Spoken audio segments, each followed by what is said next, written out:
ভগবত দর্শন যার একবার হয়, জাগতিক জগতের কোনো কিছু তার আর মনে থাকে না, বাহ্যিক জ্ঞান হারিয়ে যায়। তাই তো একদিন রামকৃষ্ণ ঠাকুর নরেনকে বলেছিল, নরেন, কয়েকদিন ধরে তোর মনটা খারাপ দেখছি, কি ব্যাপার বল দেখি, তোর মনটা এমন খারাপ কেন, কি হয়েছে আমার কাছে খুলে বল।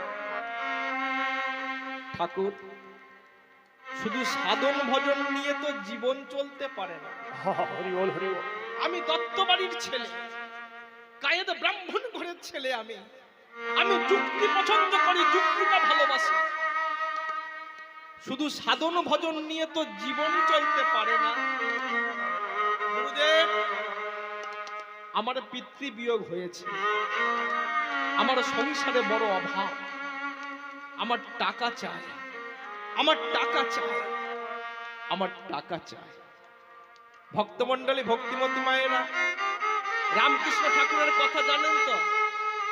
টাকা মাটি, মাটি টাকা। হরি বল, হরি বল। বলে দুঃশালা, টাকা মাটি, মাটি টাকা, টাকা টাকা কিসের টাকা? হরি বল। বলে শুনুন, ওসব ভাবের কথা ছাড়ুন, আমার টাকার দরকার, আমার টাকা চাই, আমাকে টাকা দিন।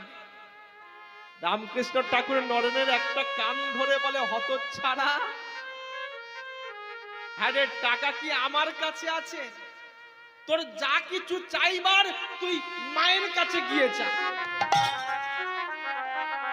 বলে ঠাকুর, আমার পিতৃবিয়োগ হয়েছে, আমার সংসারে বড় অভাব, আমার দুঃখের কথা আমি আপনাকে জানাতে এসেছি, আর আপনি আমার সঙ্গে মস্করা করছেন।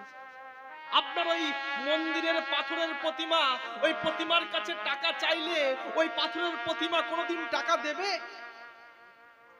কানটা ধরে বলছে, হ্যাঁ রে, বিশ্বাস নেই তো?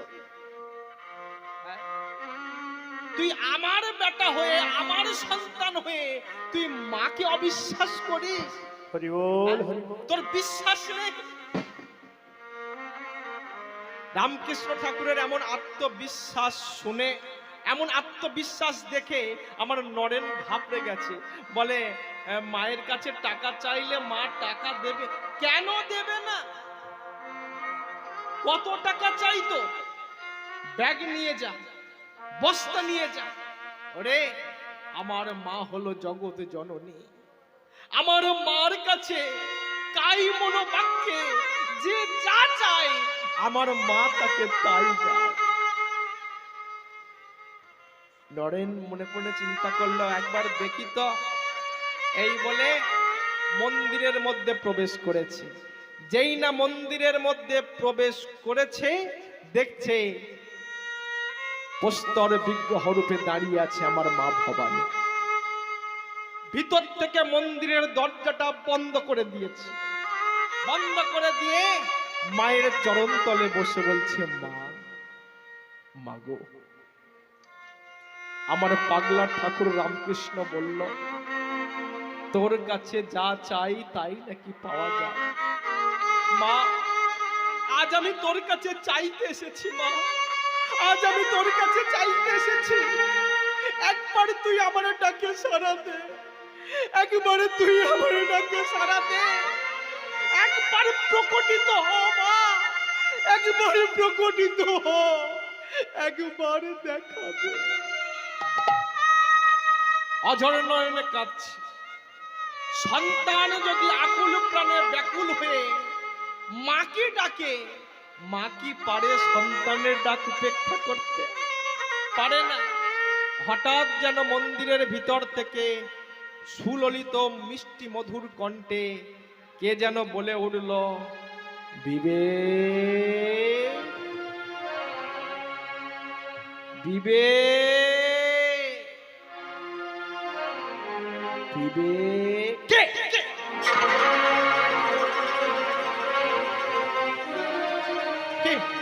কে কে কে এমন করে আমায় নাম ধরে ডাকছো? কে কে কে তুমি? বিবেক, আমি বিবেক। আমি? কে তুমি? আমি মা ভবানী। মা? কোথায় তুমি? আমি তো তোমাকে দেখতে পাচ্ছি না, কোথায় তুমি? বোকা ছেলে, এই তো আমি, এই তো আমি। মা, মা, তুমি তুমি কথা বলছো মা?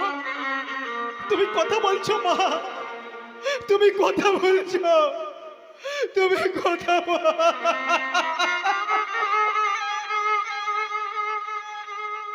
কাঁদছিস কেন?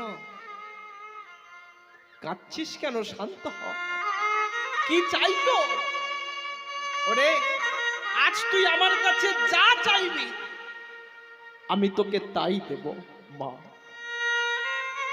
এত দয়া তোমার, এত করুণা তোমার, এত কৃপা তোমার। আমি না ডাকতে তুমি আমার সামনে এসে দাঁড়িয়েছ মা।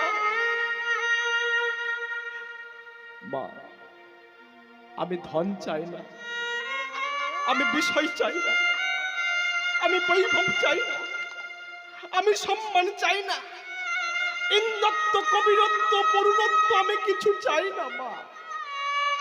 দিতেই যদি হয় তাহলে আমার জ্ঞান দে, আমায় ভক্তি দে, আমায় জ্ঞান দে, আমায় ভক্তি দে, আমায় জ্ঞান দে, আমায় ভক্তি।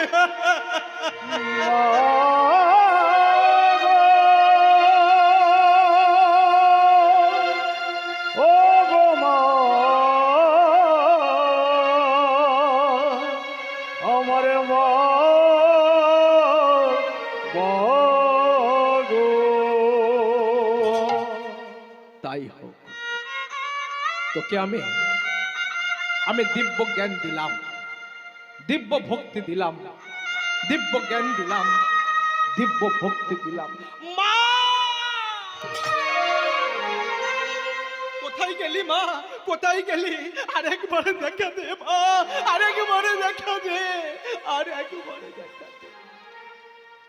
চোখের জল মুছতে মুছতে যেই না মন্দিরের দরজাটা খুলেছে, দেখছে পাগলা ঠাকুর শ্রী রামকৃষ্ণ দাঁড়িয়ে আছে। কিরে শালা,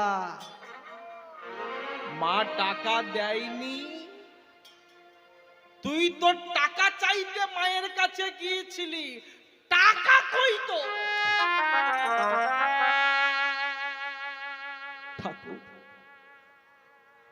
আমি টাকা চাইতে পারিনি ঠাকুর, আমি টাকা চাইতে পারিনি। তবে তুই কি চেয়েছিস? এ নরেন, তুই আমার মার কাছে কি চাইলি? এ নরেন বল না, আমার মার কাছে তুই কি চাইলি? ঠাকুর, মা যখন আমার সামনে এসে দাঁড়ালো, আমি মায়ের কাছে বললাম, মা, আমি ধন চাই না, আমি সম্মান চাই না, ইন্দত্ব, কবিরত্ব, বরুণত্ব আমি চাই না। এই জাগতিক জগতের কোনো কিছু আমায় দিতে হবে না। দিতেই যদি হয় তাহলে আমাকে জ্ঞান দে, আমায় ভক্তি দে, আমায় জ্ঞান দে, আমায় ভক্তি দে। সেদিনই রামকৃষ্ণ ঠাকুর নরেনকে বুকে জড়িয়ে ধরেছিল। এই তো আমার বাপের বেটার মতো বেটা, এই তো তোর চৈতন্য হয়েছে। একবার যার ভগবত দর্শন হয়, ভগবত দর্শন যার একবার হয়, জাগতিক জগতের কোনো কিছু তার আর মনে থাকে না।